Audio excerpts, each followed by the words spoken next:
We've got Nathan in Ashland. Yes. How you doing? I'm doing great. How are you? I'm doing pretty good. How are you? Oh, wait, I asked that. Well, my question today has to do with deism. Uh-huh. And I was wondering what your take on deism is exactly, because I don't hear you talk about deism all that much on the show. I consider myself a deist. Of course, I don't claim that the existence of God can be demonstrated, so technically I'm agnostic. But I think the probability of God is less than 50%, but I still consider myself a deist. And I was wondering if you might consider deism a transitional phase, so that somebody who's a deist may inevitably end up becoming an atheist just because it's kind of a transitional kind of position. I'm sure there are people for whom deism is a transitional state. Why do you believe something that you think there's less than a 50-50 chance that it's true? And how did you determine that there was less than a 50% chance? Sorry. Whatever he thinks the odds are, whatever you think the odds are, why would you choose consciously to believe a thing that you think is less than 50-50 likely to be true? I'm not sure. Like I said, when I contemplate these things, I think that I'm probably am in a transitional phase. And I've read Richard Dawkins' essay, Viruses of the Mind, and I can see that maybe the God meme is kind of something that can attach itself to people in such a way that it's hard to let go of it. I do think that deism can naturally lead into naturalism, complete naturalism. But I suppose. I was just curious about that one point. Yeah, I have no problem at all with the idea that, hey, well, in my case, I was a Christian for a number of years, and then I didn't just immediately say, oh, I'm not a Christian, I'm an atheist. There was a period of time where I was trying to figure out exactly what I believed and why. And during that time, I might have identified with a number of different positions where, I don't think the Bible's true, but there still may be something to Christianity. And then it's, I don't think that there's anything particularly true about Christianity, but there still might be a God. And so let me investigate, other potential religions. And then, I don't really find anything true in those. And so, there still might be a God. It's just the kind of God that we can't know anything about. And then, of course, from there, it was rather easy to say, well, why on earth? How could I rationally say I believe there's a God, and also say I don't believe we can know anything about God? I'm not even sure what the definition of God is, and I have no way of assessing whether or not this undefined thing could possibly exist because I have nothing to compare it to. That is the way out of the meme trap for me. What I do have an objection to are, and I met some yesterday because the Texas Free Thought Convention is not just an atheist thing. There are deists there as well, free thinkers.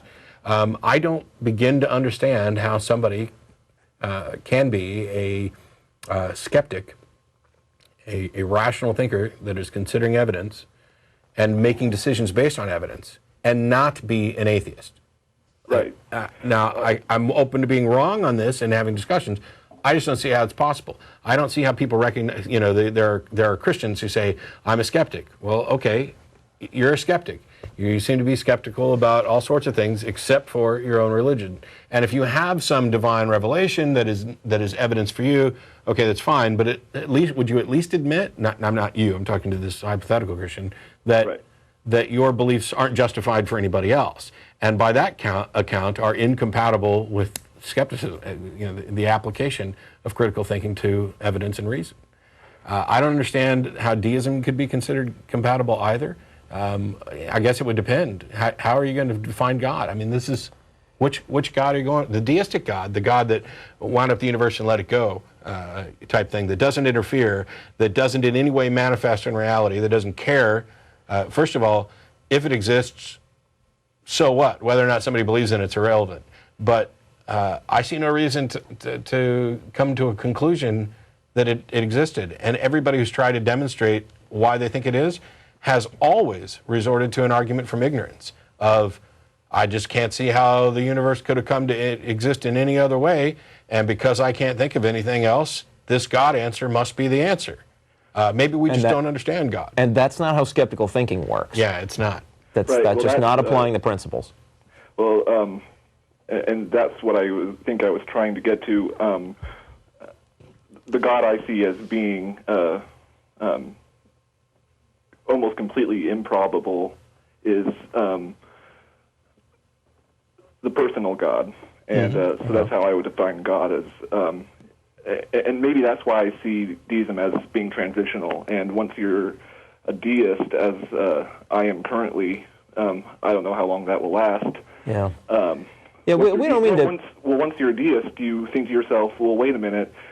If you posit a God who creates and then leaves and has nothing to do at all, why is he there to begin with? Why does he need to be there to create and to begin with if he has nothing at all to do with it? I think it might be the last.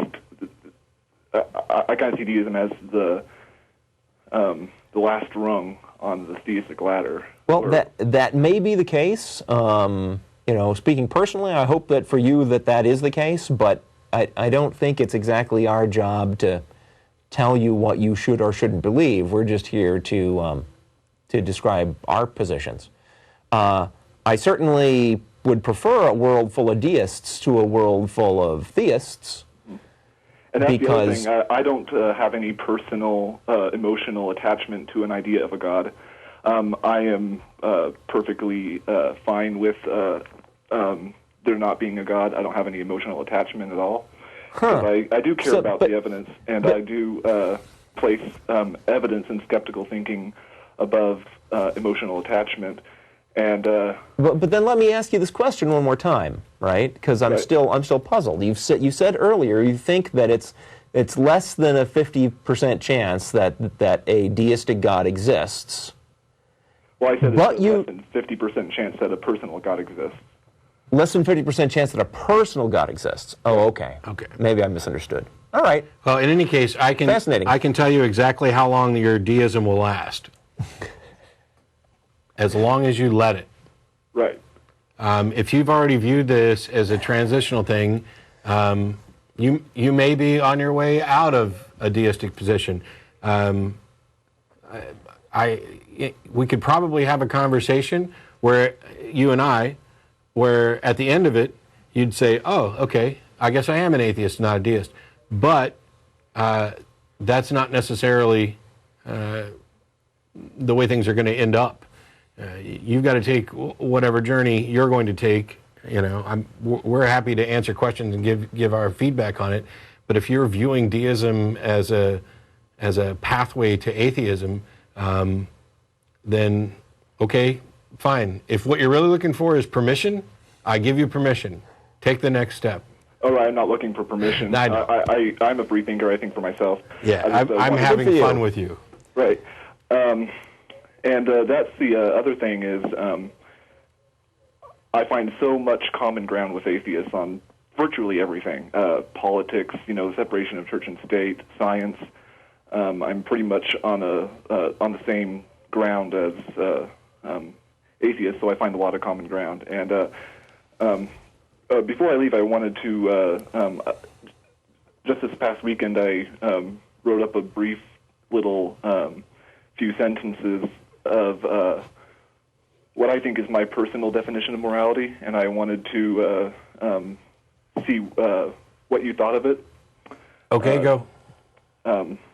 My personal definition of morality would be that morality is a product of the collective experience of societies and cultures, and from these institutions, standards emerge that form patterns as they evolve over time. The emerging patterns do not originate from a single statically overarching source, but from survival and efficiency mechanisms that adapt to changing societal conditions. Is that a definition that you think is competent? I think that's not bad. Yeah, I'm pretty on board with that. I mean, I think there's more to it than that, but it's... You could probably distill that down to a couple sentences, but Right. But from what I can tell, that's pretty good. That was written in response to a Christian I was debating with on the internet, who asked me because I presented him Euthyphro's dilemma, and he said before he answered that dilemma, he wanted me to answer the question of where atheists get their morality from, and that was my answer. Yeah. So, I'm going to clear up this line. Thanks a lot, Nathan. I appreciate the call. Okay.